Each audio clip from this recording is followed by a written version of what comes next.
Hello, brothers and sisters. What is this I'm hearing? Like, I just hope this is not true. You don't mess with Nigerians. Nobody forced you to come to Nigeria. This is your decision. It is you. It is your life. You wanted this. So, you need to accept whatever it is you've done and move on. Alright, brothers and sisters, I know many of you do not know what is going on, but there's been some complaints out there about this IJGB. I just got back.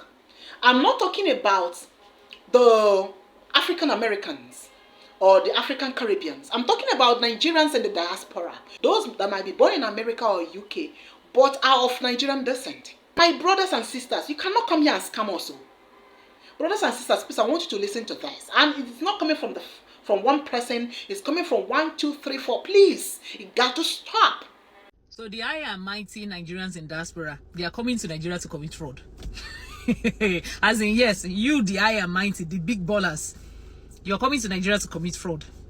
Now, you will come with your credit card to come and buy stuff in Nigeria for 30 December. Then you get back to your country and go and dispute it.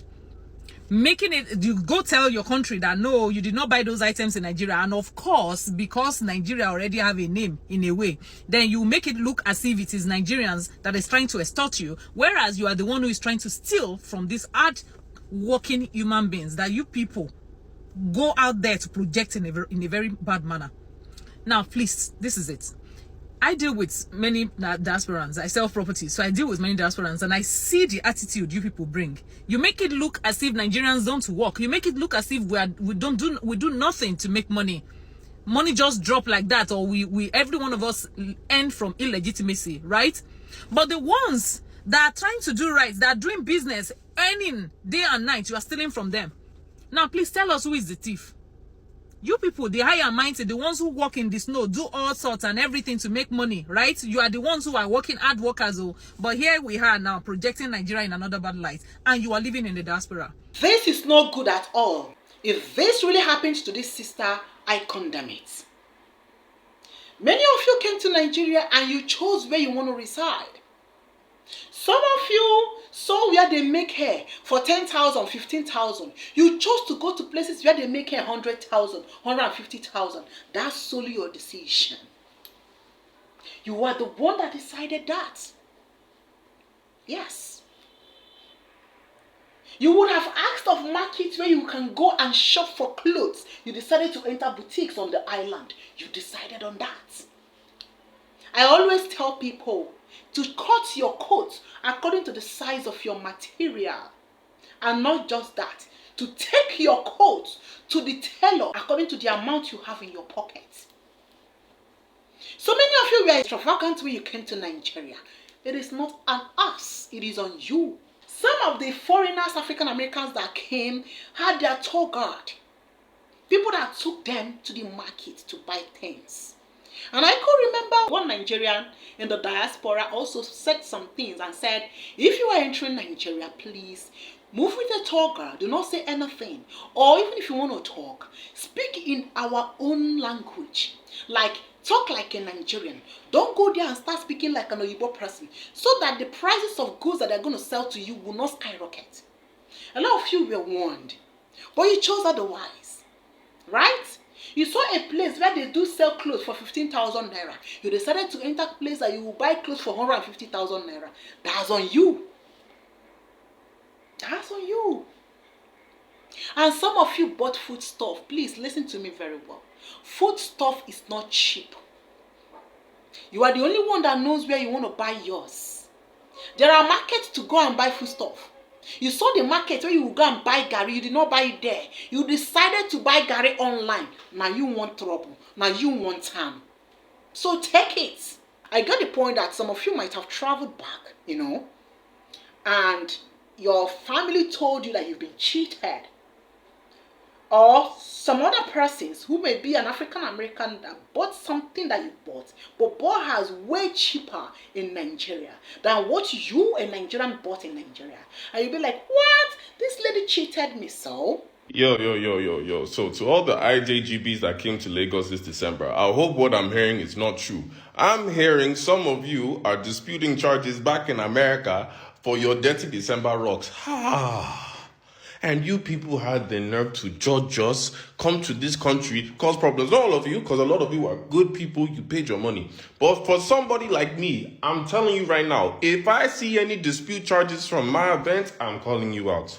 I'm calling you out. Because it's big money these people are disputing. $700, $1,000. When you were on Snapchat, popping bubbles, showing everybody in America, woo! Now you want to dispute, you're mad. Last week, a very popular person in the Nigerian entertainment industry tweeted that a lot of people in the diaspora were actually filing chargebacks for services that had been rendered during their time in Lagos during Dirty December. Now, while I find this utterly ridiculous, I don't find it surprising because Nigeria has this very interesting culture of flexing and acting richer than you actually are. But what is surprising is that a lot of people in the diaspora have now bought into this culture by gathering their foreign currency, their dollars, their pounds, and coming to Nigeria to flex on the locals. While this can be a good thing in terms of boosting the local economy and helping local vendors actually make more money during the festive period, it's really bad when you're literally scamming them.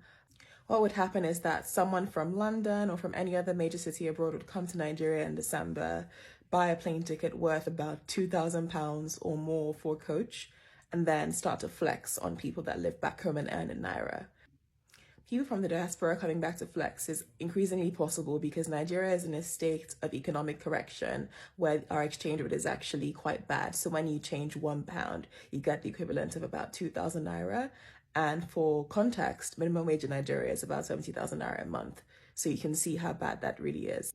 This means that people abroad can actually come back with, £500 and be able to eat out in like 20 restaurants, tip people, have nannies, have cleaners, have drivers on a very small amount of their foreign currency, whereas people in Nigeria are not able to afford the same amount of flexing or enjoy themselves to the same extent unless they are upper class or rich.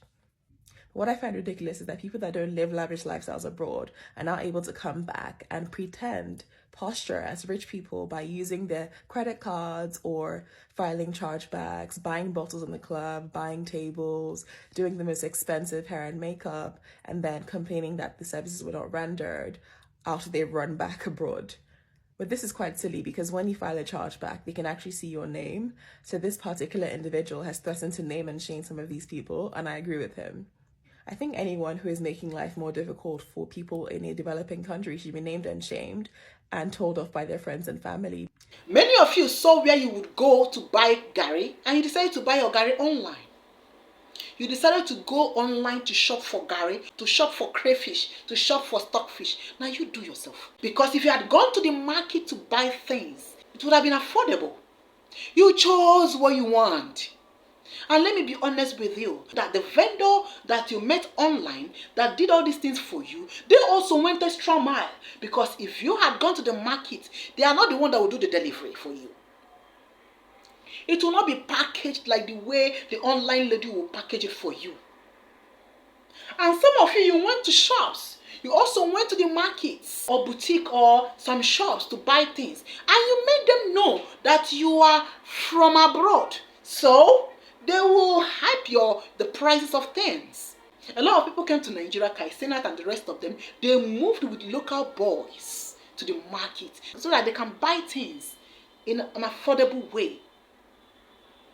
And they can't, because if not, people are gonna, if it is 50,000 naira, they will take 500,000. Then you start bargaining. The tendency that you are going to pay higher will be there.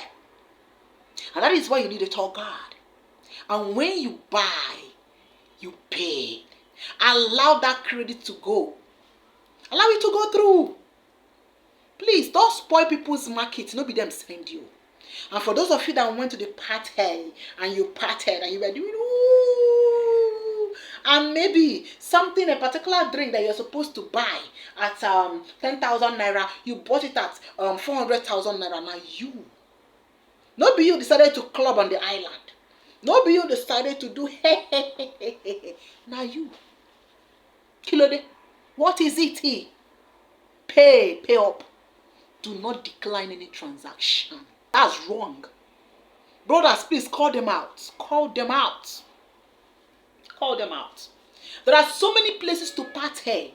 There were parties on the mainland 247. You chose to go to the party on the island. There were restaurants to eat on the mainland. You chose to go to the restaurant on the island.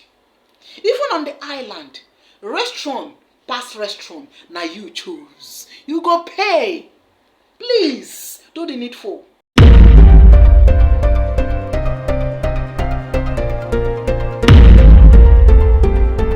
Walking down the streets, feeling the breeze. In the sunshine state where dreams come with ease. Palm trees swaying with the ocean in view. This is the place where I always feel brand new. Sipping on a smoothie, chilling by the shore. Got my shades on, feeling like I can't be ignored. Sun-kissed skin, feeling so alive in the soft rap game. I strive to thrive. Waves crashing on the sand as I ride the vibe. Soft rap flowing, let the rhythm collide. I'm the king of this groove with the catchy hook. Got the ladies moving and the fellas shook.